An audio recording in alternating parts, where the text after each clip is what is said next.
하나님 아버지 감사합니다. 이 밤에도 임마누엘로 함께 하셔서 이곳에서 영광 받으시니 감사합니다. 찬양 속에 더 가까이 찾아오신 주님, 기도할 적에 우리의 심령이 주님의 마음으로 쏟아져 들어가는 시간이 되게 해주신 주님, 오늘 이 밤에도 말씀하여 주옵소서.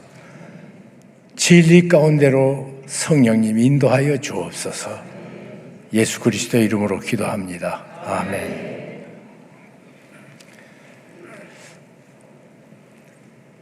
네, 제가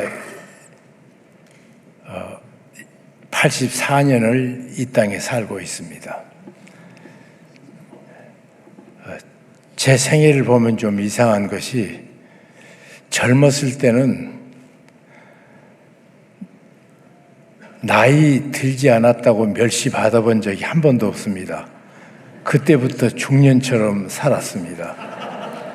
그런데 지금 사람들이 저를 보고 안 늙었다고 자꾸 그 얘기를 해요. 저는 철이 안 들어서 그렇다고 그렇게 말합니다. 그런 인생을 살아오면서 수많은 사건들이 내 앞에 지나갔습니다.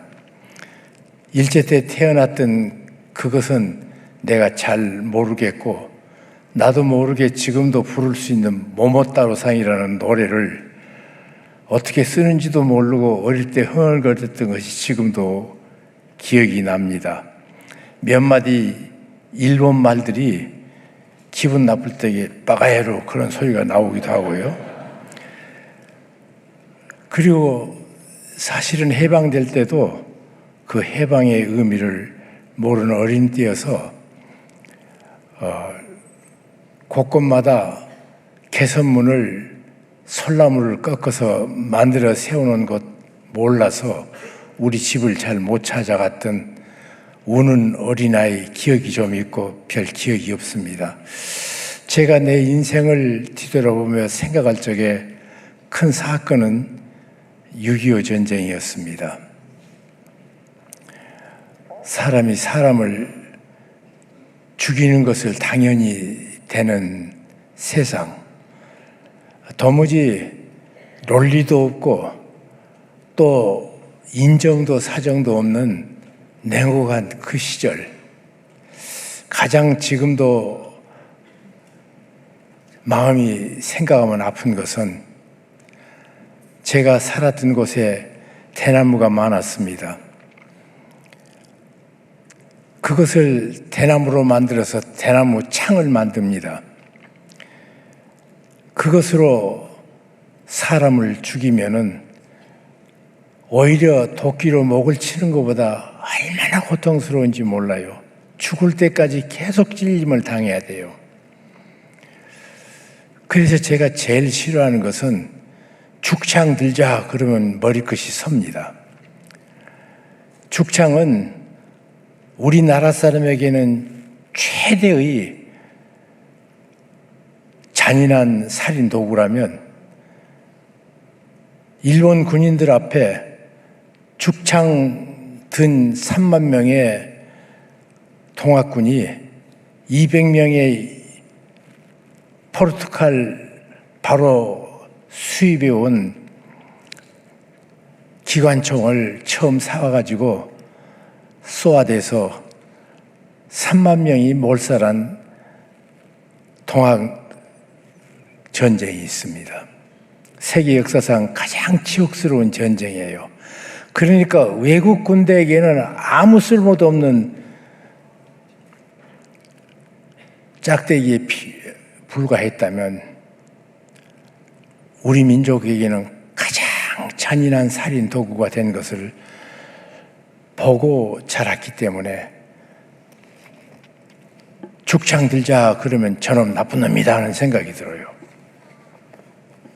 이런 인생을 6.25 때 맞이하고 지금도 생각해 보면 어느 것 하나 마음에 안정을 주는 것 대신에 황량함, 답답함, 3개월 동안 대나무 밭에 밑에 파놓은 고구마 굴이 있었습니다. 그 속에서 3개월을 숨어 지내며 예수 믿는 죄로 또 우리 아버지가 열심히 일해서 그 동네에서는 가장 잘 살아가는 사람이었기 때문에 죽을 위기까지 갔던 때를 기억하면 하나님께서 어떻게 그 어려움을 이기고 살게 해주셨는가 그렇게 생각됩니다. 그러면서 제가 철이 들면서 인생에는 시험과 환난이 끝이 없다는 생각을 갖게 됩니다.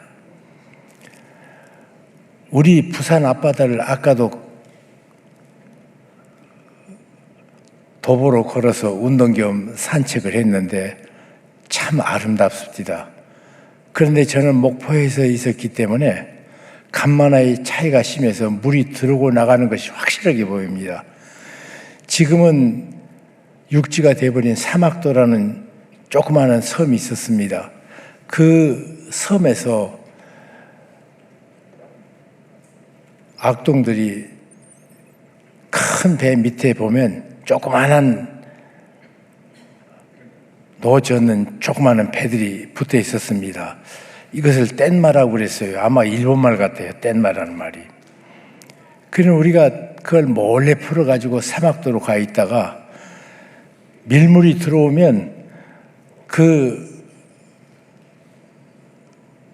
이 뗏마도 같이 던져버리고 우리는 물 위에 떠 있기만 하면 그 물살로 말미암아 해변가까지 들어닿는 그것을 즐겁다고 했던 때가 있습니다. 파도 타는 걸 참 좋아했는데 나중에 자세히 보니까 우리 인생의 파도는 목포 앞에 있는 파도처럼 하나가 끝났는가 하면 또 다음 하나가 오고 또 하나가 끝났는가 하면 끝나지 않는 인생인 것을 보게 됩니다.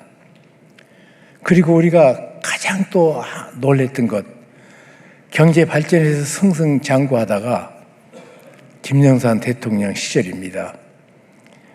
경제 책임자가 한국 유동성 2위가 있기 때문에 어렵다. 그렇게 말을 하는데도 그분은 우리는 기본이 잘 돼 있기 때문에 아무 어려움 없다. IMF 직전까지 그랬습니다. 그리고 IMF가 오니까 그처럼 같이 열심히 일했던 사람들이 직장을 쫓겨나서 힘없이 그 다음 인생 사는 걸 보고 참 가슴 아팠던 것 생각납니다. 그리고 또 하나 끝난 다음에 계속 어려움이 계속됐는데 제가 생각해 보니까 올해부터 한 3년 동안은 앞으로 굉장한 경제적인 위기가 오지 않을까 생각합니다. 저는 동대문 시작을 안 가봤지만 이화여대 앞에는 학생 성경 공부 가르치러 다녔기 때문에 잘 아는데 또 제 아내가 이화여대 출신이고 그런데 그 앞에 모든 패션가가 하나도 남김없이 모두 나가버렸습니다. 며칠 전에 또 신문 보니까 그렇게 많은 추럭들이 일감이 없어서 스톱해 있는 사진을 이렇게 게시를 하면서 일이 없다 그렇게 써져 있어요. 승승장구했습니다. 잘 왔습니다. 그런데 정말 이번 일은 정말로 어렵겠다. 어떻게 우리가 이 일을 이야기해야 되나? 우리 은행하고 굿윌 스토어를 같이 합니다. 거기서 상당한 도움을 줘가지고 1년에 5개에서 6개 점포를 내주고 그리고 우리 은행 광고 낼 적에는 꼭 굿윌 스토어도 같이 내주고 있어요. 그리고 우리 은행 점포 한쪽에는 굿윌 스토어 기증 받는 장소를 따로 마련해서 받아줍니다. 그리고 열심히 있는 직원 어떤 분은 고객에게 이렇게 좋은 사역에 동참하시겠습니다. 그리고 기증해달라는 설명을 해주기도 하고 그렇게 돕습니다. 그래서 가까이 지내는데 우리 은행 저희 모든 그 1년 그 금전 흐름을 모두 맡겨서 잘못된 거 있으면 언제든지 말하라고 완전히 맡겨가지고 투명하게 그렇게 저희가 사회갑니다. 그런데 거기 수뇌부들이 언제 만나 같이 얘기하는데 지금 대한민국에서 확실하게 잘 된다 하는 건 둘밖에 없다고 그래요. 하나는 다이소, 하나는 구디지라고. 왜냐하면 우리가 10년 동안 100억 매출할 때까지는 힘들었는데 100억 다음부터 100억이 되니까 다음에 200억 되고 다음에 300억 되고 400억 되고 지금 올해가 500억째 지금 가까이 그렇게 돼지고 아이들은 520명을 저희가 고용하고 삽니다.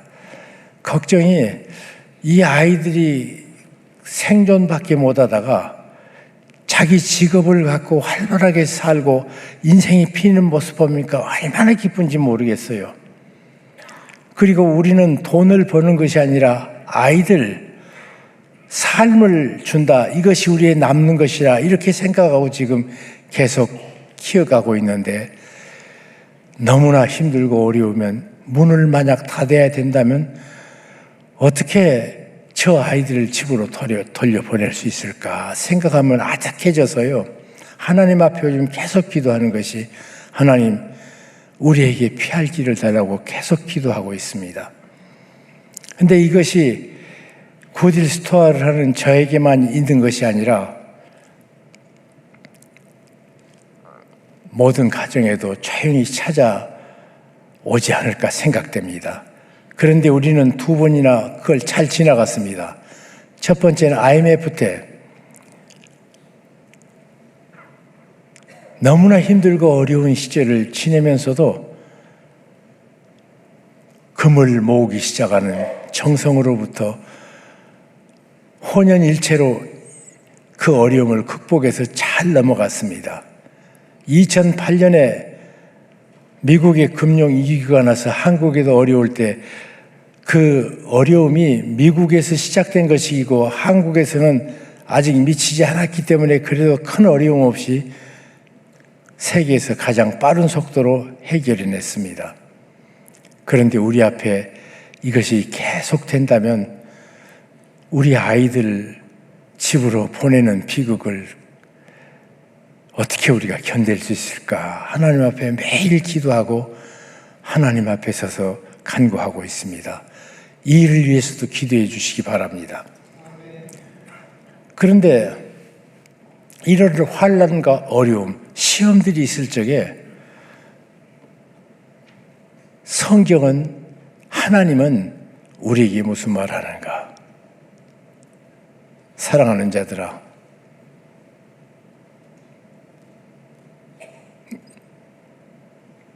너희가 시험을 당할 때 그냥 당하지 않는다. 하나님이 함께 하시는데 그 하나님은 그 이름이 미쁘시다. 미쁘신. 의심할 나위가 없는 완전히 믿어지는 어느 것 하나 거짓이 없는 하나님, 미쁘신 하나님. 페이스풀이에요. 미쁘신 하나님. 그 하나님이 우리에게 뭐라고 말씀하십니까?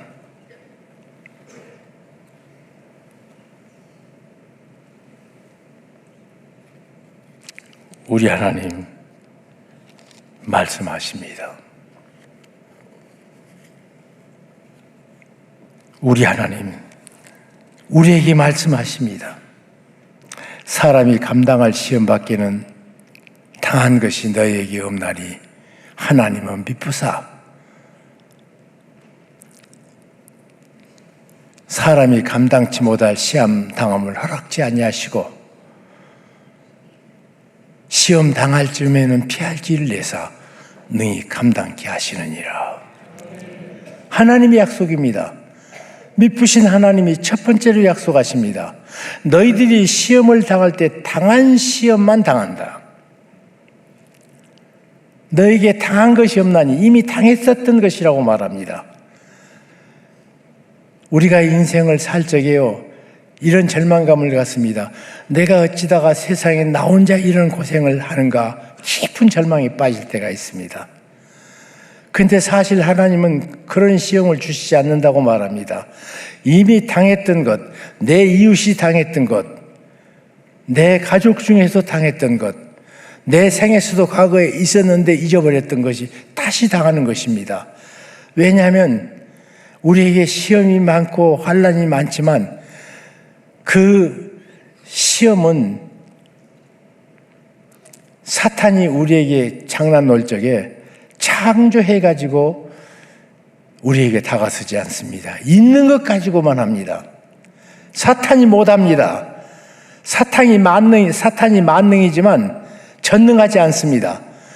사탄은 창조를 못합니다. 창조는 하나님만 하셔요. 그래서 당한 시험 갖고 우리를 능히 사실은 자세히 쳐다보면, 자세히 생각해 보면 해결할 수 있는 것인데 두려워가지고 그 두려움 때문에 절망하는 경우가 많습니다. 저는 여성들을 굉장히 존경합니다. 왜냐하면 결혼해서 상고의 고통 당하는 것을 내가 아내 옆에 있었거든요. 야, 참 대단하다. 나는 그래서 아들 하나만 낳을 줄 알았어요. 그 낳을 때도 내 친구 영자도 낳았는데 왜 내가 못 낳아? 남이 했으니까. 그러잖아요.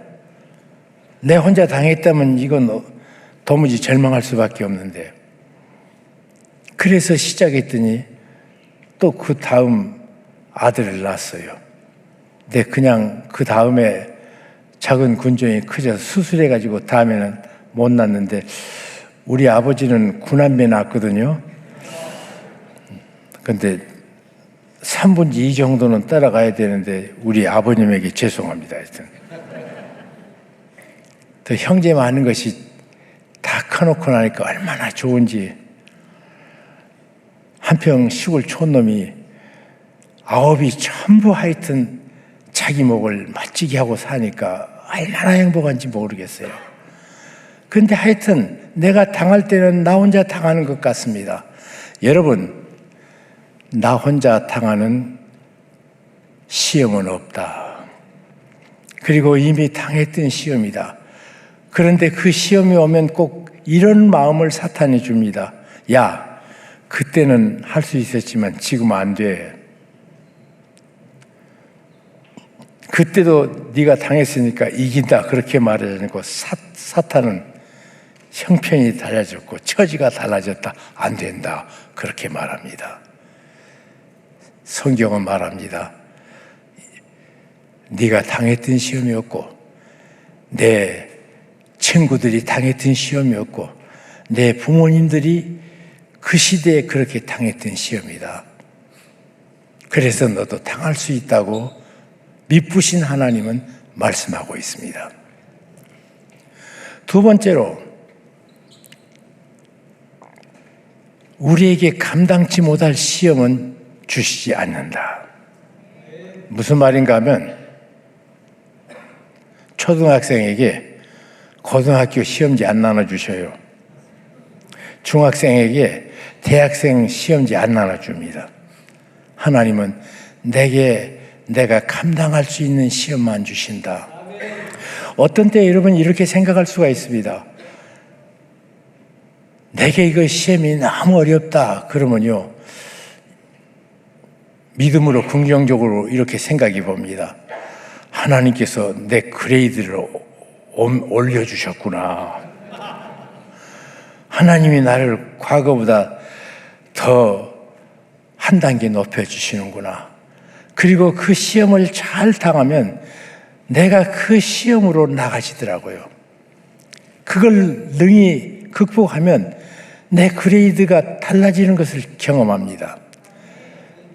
이것은 아닙니다. 아직 아브라함 같은 믿음이 없는데, 믿음이 그 안에 없는데 하나님께서는 아브라함 시험 절대로 안 주십니다. 착각하지 마세요. 그것 때문에 예수 안 믿겠다는 사람이 있더라고요. 하여튼 우리 교회 어느 권사님 남편이 참 끈질기게 교회를 안 나와요. 그러다가 어느 날 예수 믿고 나와서 나중에 장로까지 됐는데, 제가 물었습니다. 왜 그렇게 아내도 사람에서 끈질기게 안 나왔습니까? 그러니까 교회 가면 강대상 앞으로 나가서 기도시킬 줄 알고 못 나왔대요. 지 그레이드를 모르고 그러는 거죠. 착각하면 안 돼요. 하나님은 어떤 시험이든지 자세히 보면 내가 이길 수 있는 시험만 주십니다. 시험지 받고 안 내주신다고요. 당신에게 맞는 시험입니다. 그래서 그때부터 하나님, 이 당한 시험, 또 내게 합당한 시험을 주신 것을 믿음으로 이기게 해달라고 기도하십시오. 내일 어떤 일이 여러분 가정에, 여러분 삶 속에 있을지 모르겠습니다. 우리 은행에서는 3년이라고 그러는데 저는 5년을 보고 5년 동안은 참 어렵겠다고 생각합니다. 성도 여러분,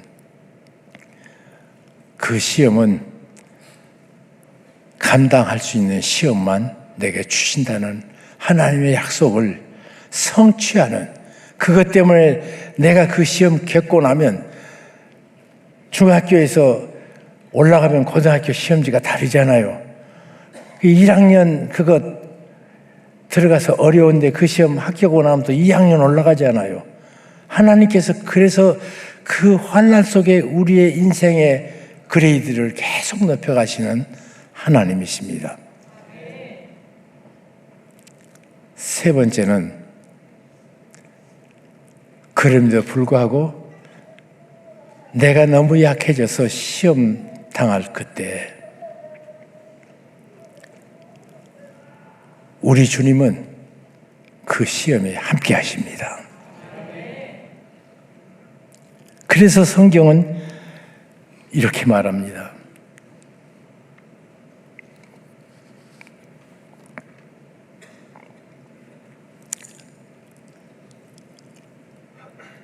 감당치 못할 시험 당하지만 시험 당할 즈음에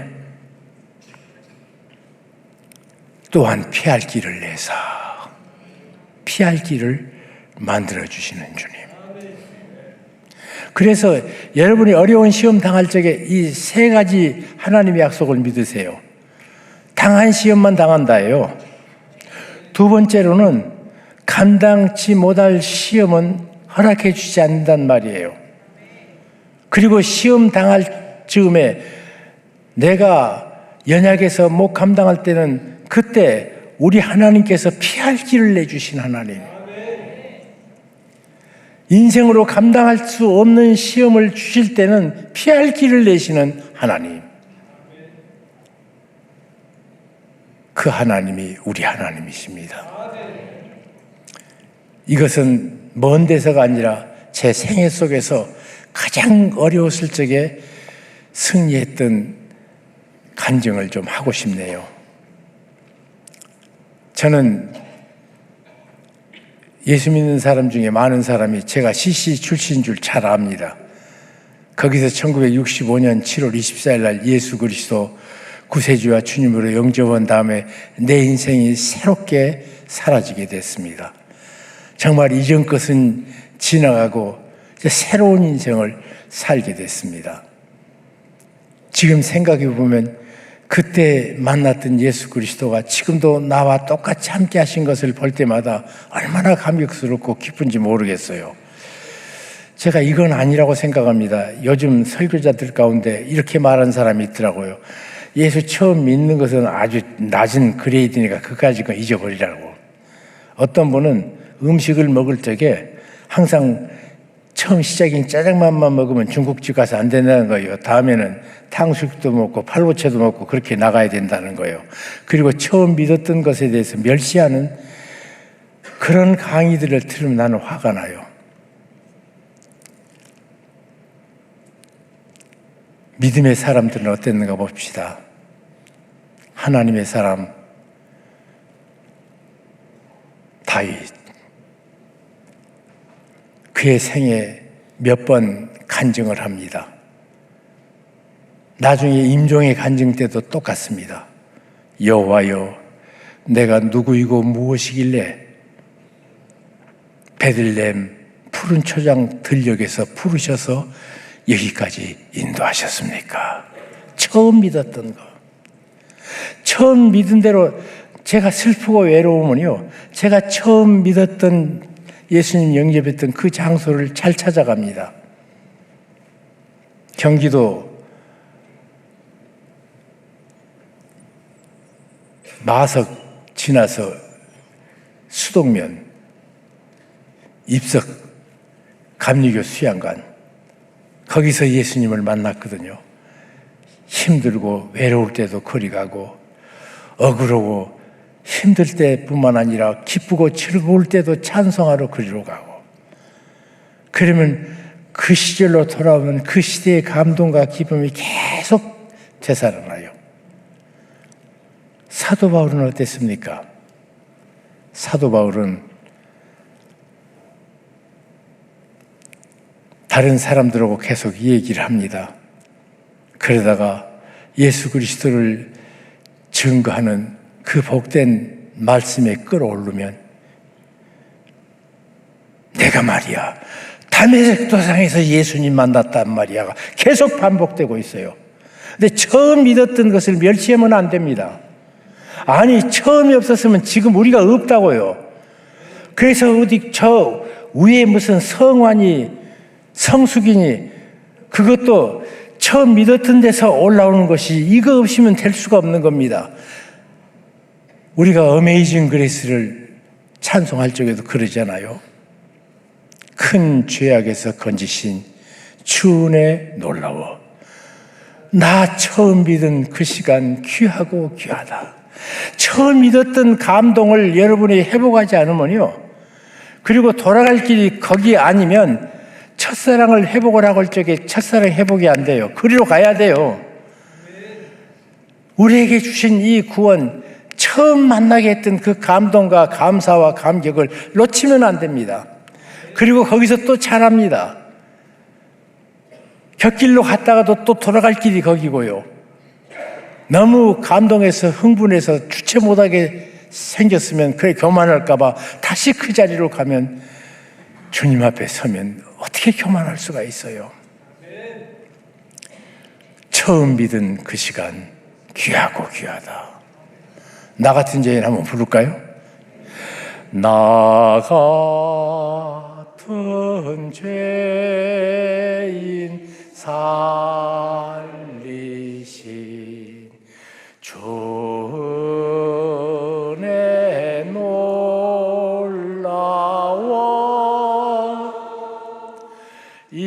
잃었던 생명 찾았고 광명을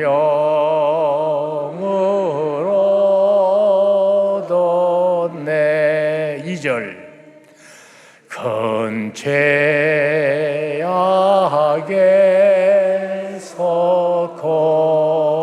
건지신 주 은혜 고마워.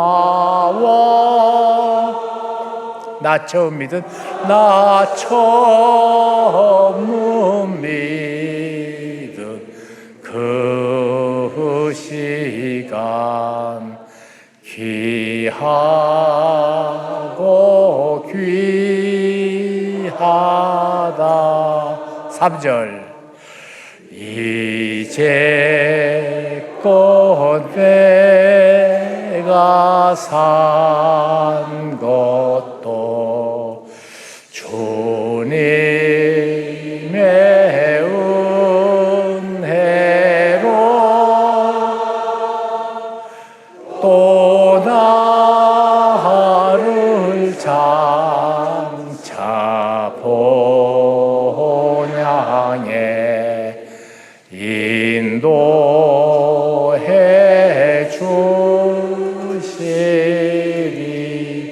거기서 우리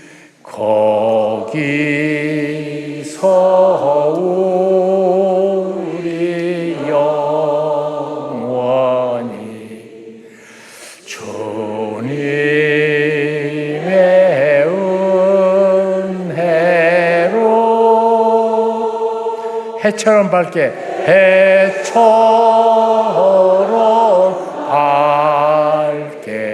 살면서 주 찬양하리라.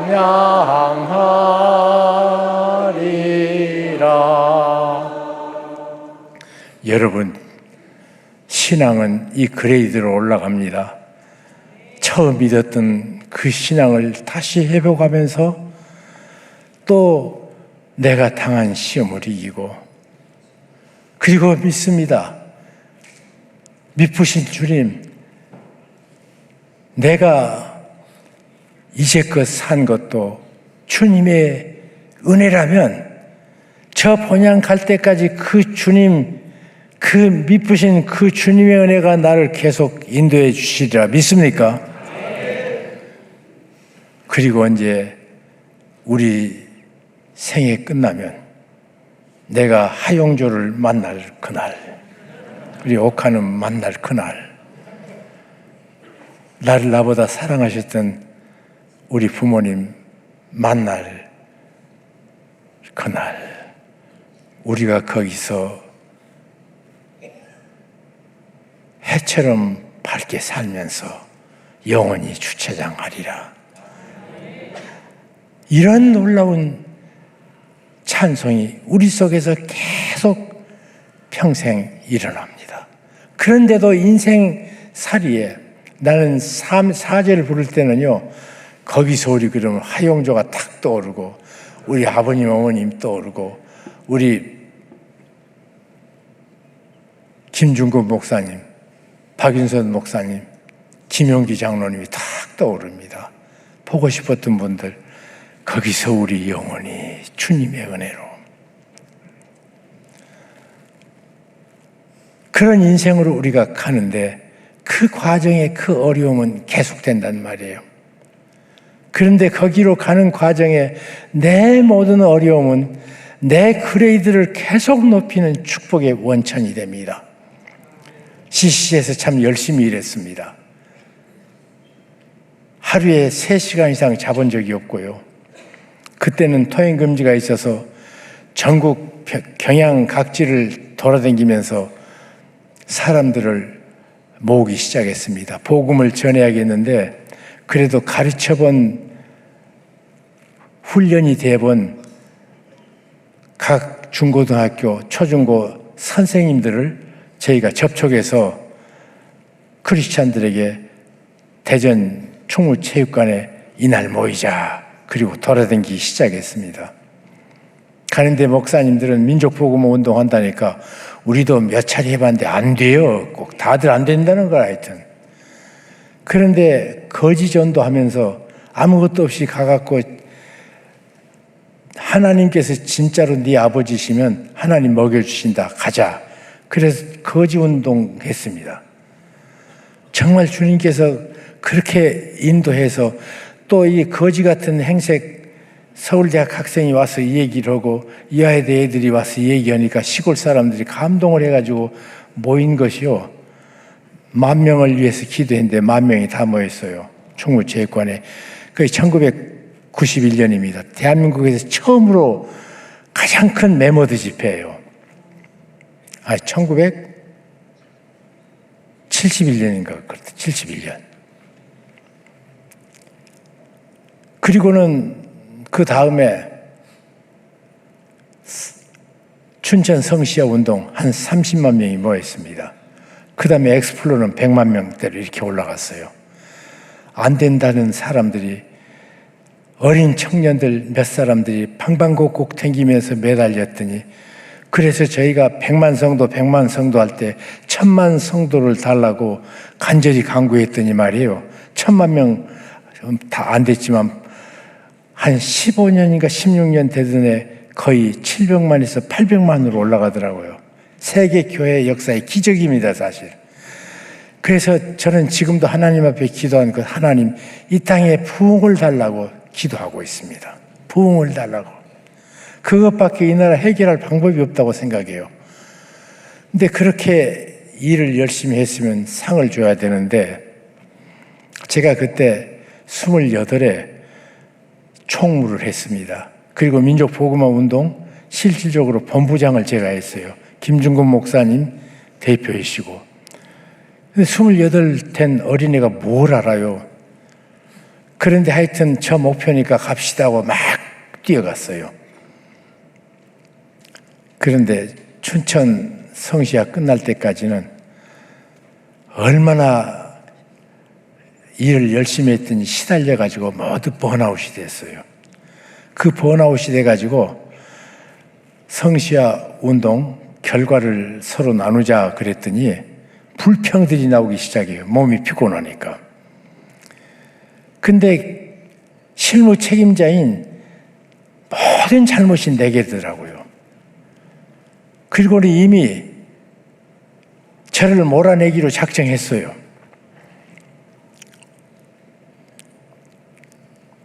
그처럼 믿음의 동기로 눈물 흘리고 같이 기도했던 신앙 동지들, 같이 일했던 간사님 전원과 김중근 목사님까지 딱 돌아서 있더라고요. 제가 김 목사님을 모셔봐서 이분이 말하면 어느 정도로 마음으로는 결정했구나 생각을 했어요. 모든 거 끝난 다음에 얘기를 다 듣고, 제가 목사님에게 한 가지 서운한 거 있습니다. 이렇게 잘못했을 적에 단 한 번도 왜 너 그렇게 잘못했냐 꾸중해 주시지 않으셨습니다. 춘천 성시아 전에 그때도 제가 보고하니까 헝클지했으면 틀림없어 잘해 그러셨지 않냐고. 어떻게 열흘 만에 이럴 수가 있냐고 내가 그랬어요. 그러니까 그것은 그렇구나 그러시더라고. 그러나 여러분들의 결정이 끝났으니까 나는 물러나겠으며 CCC를 나왔습니다. 사실 저를 CCC 형제들이 공부시키려고요, 미국에서 다 준비를 해가지고 너 공부할 돈을 마련했으니까 와라. 그런데 그때 당시에 나는 전도자로 살다가 죽을 것이니까 더 이상 공부하는 것보다 내게 있는 예수님 주체를 못하겠으니까 이거 하다 죽겠다고 그랬어요. 평생. 그래서 같이 찬동했던 친구들마저도 다 돌아섰더라고요. 나왔습니다. 삶의 목표가 없으니까 세상이 캄캄해요. 나와서 다음날 아침에 세수하는데 코피가 쭉 흐릅니다. 저녁에 자면 공중 부유에 몸이 떠 있어. 내가 잤는지 안 잤는지를 몰라요. 그거 울렁거린단 말이에요. 공중에 부유한 것처럼. 또 아침에 세수하면 코피가 흐릅니다. 그리고 마음속에 증오가 생기는데 어떻게 그럴 수 있냐 말이에요. 내가 쫓겨나오는데 나를 마중나서 잘 가라 그럴 줄 알았더니 두 놈이 쫓아나와서 너 어디 가서 빌어먹지도 못할 놈이 말이지 김중근 목사님이 봐주니까 기고만장해가지고 그러더라고. 그래서 야, 너하고 나하고 친구야. 내가 어떻게 나가는 걸 네가 알면서 넌 내 등에 칼을 꼽냐고 내가 그랬어요. 그러니까 그냥 분노가 치는데 사람의 목표를 잃어버리니까 정신이 없어서 도무지 살 수가 없어요. 그 아픔을 내가 아내에게 한마디도 말 안 해서 내 아내는 왜 자기 남편이 CC 나온지도 몰랐습니다. 내가 아픈 것이 이렇게 아픈데 나를 사랑하는 내 아내가 알면 너무 힘들 것 같아요. 그래서 아내한테도 말도 않고. 근데 내 아내는 이 세상에 남자는 홍정길밖에 없는 줄 알고 사는 여자예요. 그렇게 신뢰하고 사랑하는 여자한테 아픔을 줄 수가 없어. 그걸 참느라고 그것도 힘들고 하여튼 잠을 못 자서 힘들고 증오가 생기니까 그 증오의 첫 번째 피해자는 나더라고요. 도무지 잠잘 수도 없고 그 고통의 깊은 아픔을 겪는데 4개월을 그랬습니다. 4개월을. 제가 최고로 잘 나갈 때는 100kg 가까이 나갔거든요. 내 시대는 키도 컸고 그랬습니다. 그때는. 지금은 뭐 내 손주들도 1m 80 그러거든요. 이놈들이 내 목보다 하나 높아요. 하여튼. 근데 우리 시대는 내가 그때는 큰 키였습니다. 그런데 63kg, 64kg로 떨어졌어요. 이 손끝이 어디가 하나가 터졌는데 보니까 안에가 살이 없으니까 뼈가 보이더라고요. 병원에 가서 치료받고. 사람이 목표를 잃어버린다는 것이 얼마나 힘든지 그냥. 그리고 내 속에 사랑했던 사람을 증오하는 것은 또 얼마나 또 비열한지 내가. 4개월 제가 과거에 너무 피곤하면 한 2박 3일 CC 총무할 적에 2박 3일 이상 1년에 쉬어본 적 없습니다. 무조건 제가 좋아하는 설악산 가가지고 2박 3일 동안 먹고 자고 하고 나오면 피곤이 풀렸거든요. 거기를 갔습니다. 서울서 13시간 동안 진부령 곡에 도착해가지고 진부령 곡에서 설악동으로 내려가는 차를 탔는데 그에 어떻게 단풍이 아름답게 벌겋게 들었는지 정말 얼마나 아름다운지. 그런데 마음속에 나는 죽겠는데 왜 너는 똑같이 아름답게 피냐 화가 나더라고. 하여튼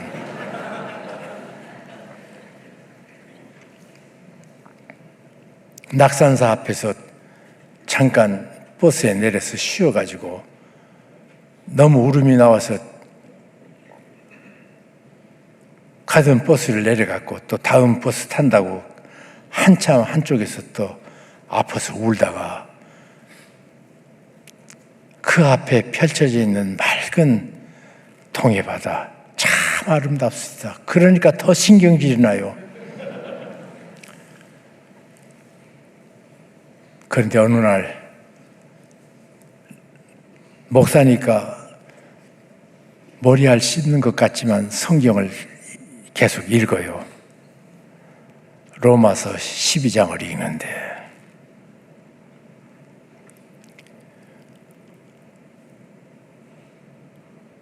깜짝 놀랐습니다.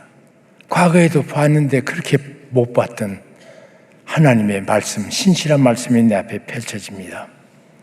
사랑하는 자들아, 너희가 친히 원수 갚지 말고 하나님의 진노하심에 맡기라. 기록된 바 원수 갚는 것이 내게 있으니 내가 갚으리라. 주께서 말씀하셨다. 너 지금 밉지?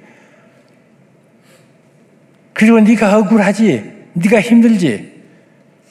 그런데 말이야, 네가 억울하고 힘든 것, 그 억울한 걸 네가 갚지 말아라. 아니, 내가 너 대신 갚는단 말이야. 원수 갚는 주권이 바로 나다. 주권 선포를 내게 하시더라고.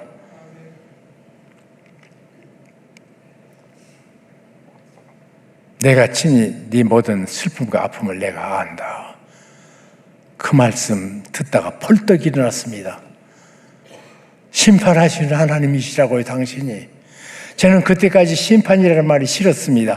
사랑한다, 은혜 베푼다, 자비롭다, 또 긍휼이 많으시다. 얼마나 좋은 얘기가 많아. 온유하다, 자비롭다.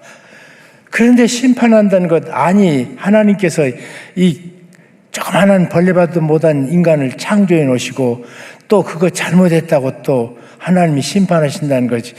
그래서 제가 설교할 때도 그런 설교는 피했습니다. 그런데 그날 하나님은 심판하셔야 됩니다. 하나님이 심판하지 않으면 이 땅에 거짓으로, 위선으로 멋지게 속에서 산 사람은 다 성공했게요. 그리고 이 땅에 진실하게 살고 바로 살고 하나님의 뜻을 순종하려 했던 그 사람들은 영원히 바보게요. 영원히 패배자게요. 하나님은 심판하셔야 됩니다. 사랑의 하나님은 심판주이셔야 됩니다. 모든 것을 하신 하나님 심판해 주셔야 됩니다. 그리고 내가 울면서 찬송을 부르기 시작했습니다.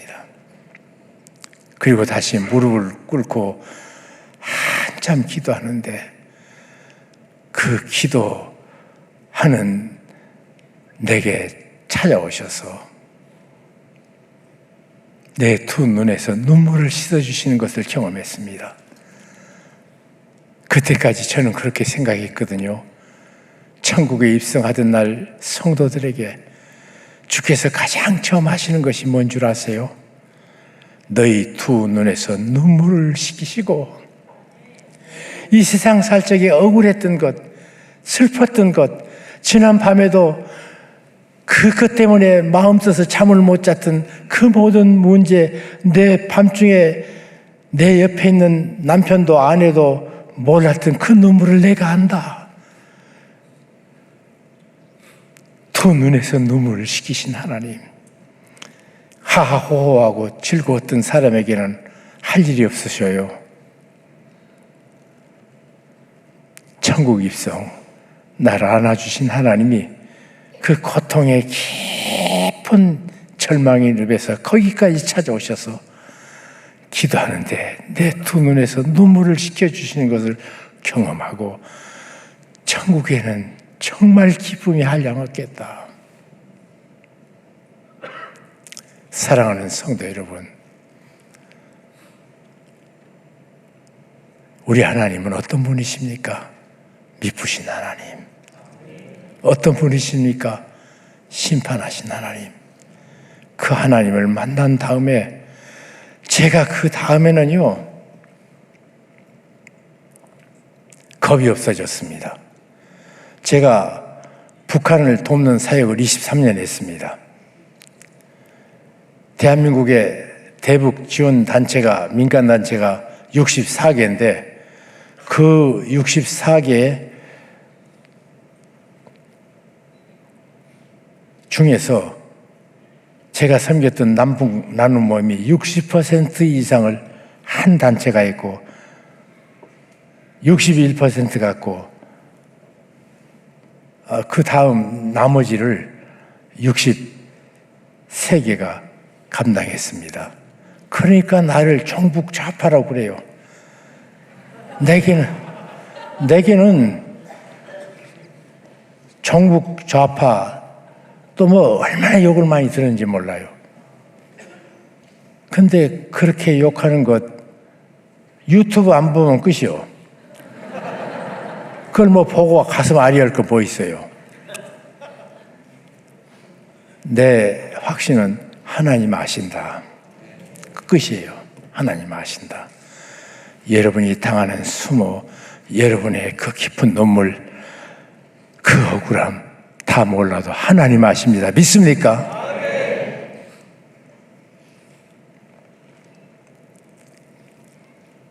그 다음부터 내가 담대해지더라고요. 겁이 없어졌어요. 또 내가 종북 좌파라고 그러더니 차별금지법 반대하는 데 서명을 했습니다. 그랬더니 저는 구급하라고 또 막 그래요. 또 사람들이. 그래서 나는 어떻게 보니까 우왕좌왕하는구나.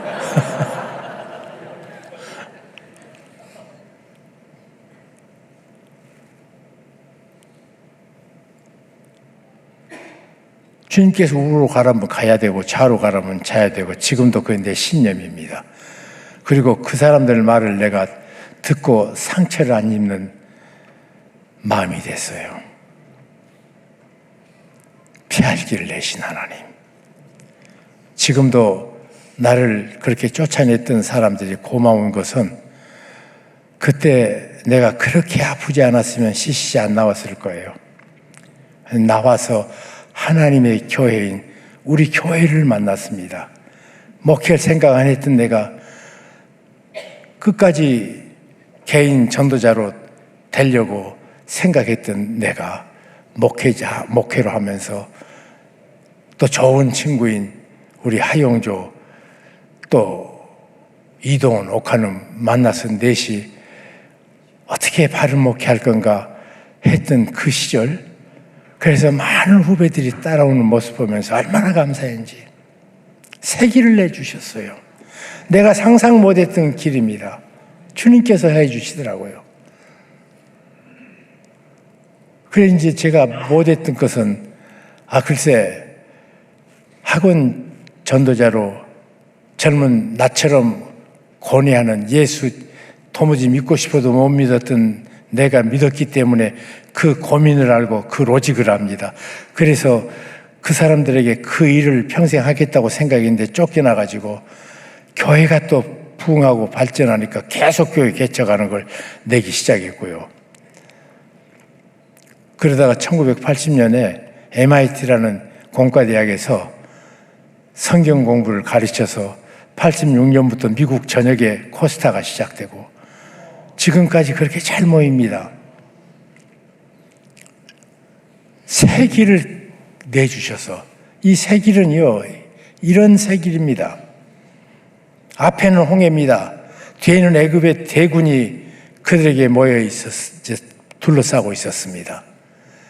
그것을 본 이스라엘 백성들이 울면서 모세야 네가 우리 죽을 데가 없어서 여기까지 데려와서 이렇게 비참하게 죽게 하려느냐, 그리고 원망하고 아우성치고 있을 때 미쁘신 하나님만 조용히 바라봤던 하나님의 사람, 오늘날 너희는 가만히 있어서 여호와께서 우리를 위하여 싸우시는 구원의 손길을 봐라.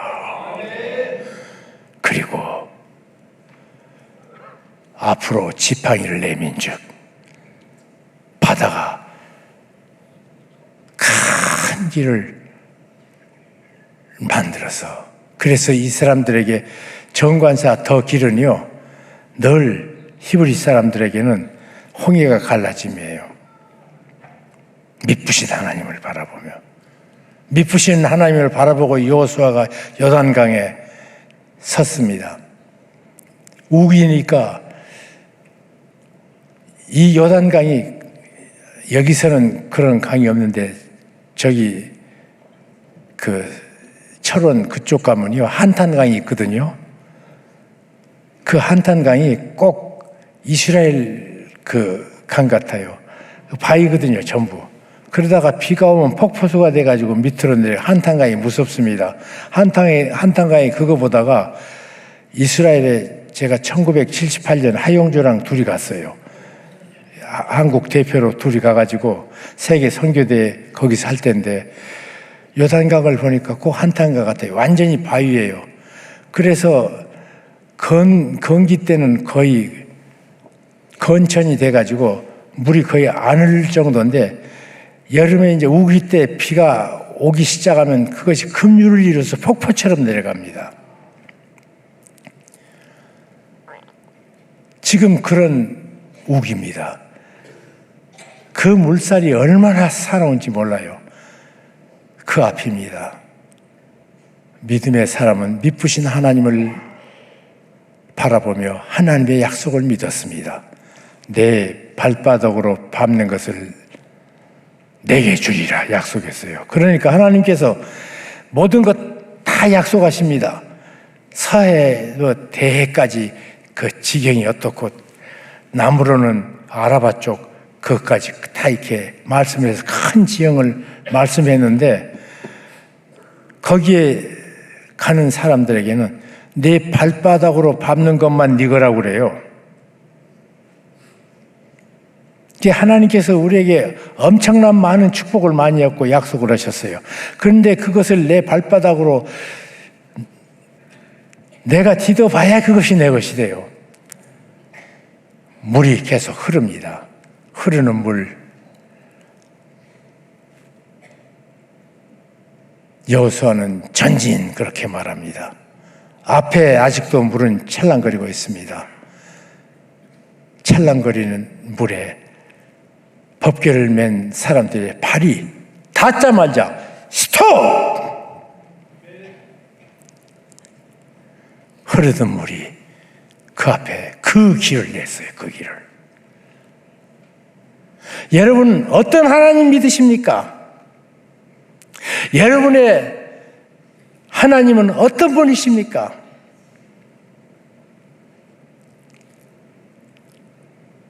우리 인생의 모든 풍파 속에요, 우리 하나님은 실수하지 않습니다. 우리가 당한 시험만 당합니다. 다른 사람이 모두 당했던 시험입니다. 혼자 당한다고 호들갑 떨지 말고 이 시험 앞에서 나를 진실로 도울 분, 시편 기자가 시편 46편 1절에 하나님 우리의 피난처요 힘이시니 환난 날에 가장 큰 도움이니라. 그 하나님을 믿냔 말이에요. 혼자 당한다고 절망하지 마시고요, 큰 도움 되신 주님 앞에 나가면 주께서 야, 이웃에 복순이도 어제 아이 낳았거든, 임신 고통 염려하지 마라, 걔도 이겼어, 너도 이겨. 그래요. 너 그때 이겼지 않냐? 그때 이겼는데 왜 지금 안 이기게 해주시겠냐? 왜 그렇게 생각 못해요? 우리가 믿는 하나님이 누구냔 말이에요. 그리고 하나님은 감당 못할 시험지 안 주신단 말이에요. 우리를 잘 하시는 하나님이시오. 믿습니까? 여러분이 견디면요, 한 그레이드 올라가요. 그래서 그 어려움 속에 나를 키우신 하나님, 그래서 이번 어려움이 오시면 하나님이 나를 어디까지 키워주실까 기대해 보세요.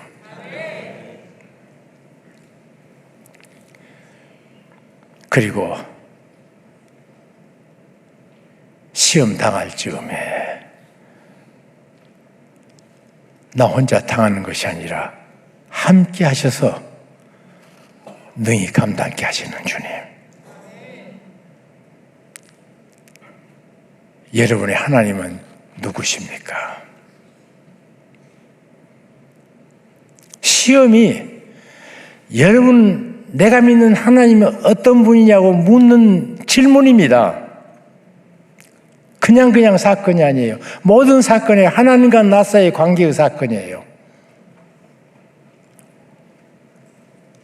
제가 젊었을 때 읽었던 조그마한 팜플렛 같은 제이비 필립스라는 사람이 쓴 너희 하나님은 너무 적다 하는 책이 있어요. 그거 보니까 우리가 전도 안 된다고 그러죠? 그런데 거기서 그 말 듣고 옳거니 그리고 무릎치고 전도하러 나갔습니다. 너희들 지금 현재 전도가 어렵다고 그러지? 그런데 말이야, 네가 아무리 어렵게 이러서니 믿으면 사자굴에 들어가야 되고, 믿으면 화형을 당하고, 믿으면 온 가족이 몰살당하는 그 어려움에도 우리 그리스도인들은 복음을 전했는데 네가 그보다 더 어렵냐? 왜 하나님 믿지 않냐? 네가 믿는 하나님 too small 그랬어요. 여러분, 환난은 여러분 멸망 못 시킵니다. 믿습니까? 시험은 여러분을 절망으로 빠뜨리지 않습니다. 믿습니까? 그 시험은 여러분의 하나님을 더 가까이 만난 하나님. 내가 처음 예수 믿을 적에 기쁘고 감사하고 감격적인 하나님이었습니다. 다음날 그리스도 영접한 다음날 눈을 뜨니까 태양도 어제처럼 똑같이 태양이 내려쬐는데 태양이 하나님은 사랑이라고 내게 말씀하시더라고요. 바람이 나뭇잎을 스쳐가면서 여름이니까 소리를 내더라고요. 거기에 하나님의 마무리 찬송하는 소리를 내 귀에 들려주시고, 졸졸졸 물렀던 시냇물이 그때 비가 많이 와서 좀 큰 물소리로 바뀌면서 통성 기도 소리 같은 만번의 기도를 듣게 해주시고, 그 감격의 기쁨, 어떻게 주체할 수 없이, 그래서 사람을 만나도 기쁘고 예배당을 봐도 감격스럽고, 내 속에 감격이 있으니까 뭐든지 좋아요. 그랬다면 내가 완전히 사람들에게 버림받았을 그때, 그 외로운 때 깊은 절망의 골짜기까지 찾아오셔서 내 두 눈에서 눈물을 씻겨주신 하나님, 가장 가깝게 만난 하나님이었어요. 처음 믿었던 하나님은 그냥 좋으니까 얼마나 가까운 것도 잊었는데요, 내 두 눈에서 눈물을 씻겨주신 하나님을 바라보면서 언제 그 시간 내게 올까? 그래서 내 사랑하는 부모님 만날까? 천국은 다른 사람에게는 모르겠습니다. 내게는 나보다 나를 더 사랑해 줬던 우리 부모님 계시는 곳이, 우리 하영조가, 내 동생 하정조가 있는 것이, 이동원이가 앞으로 갈 곳이,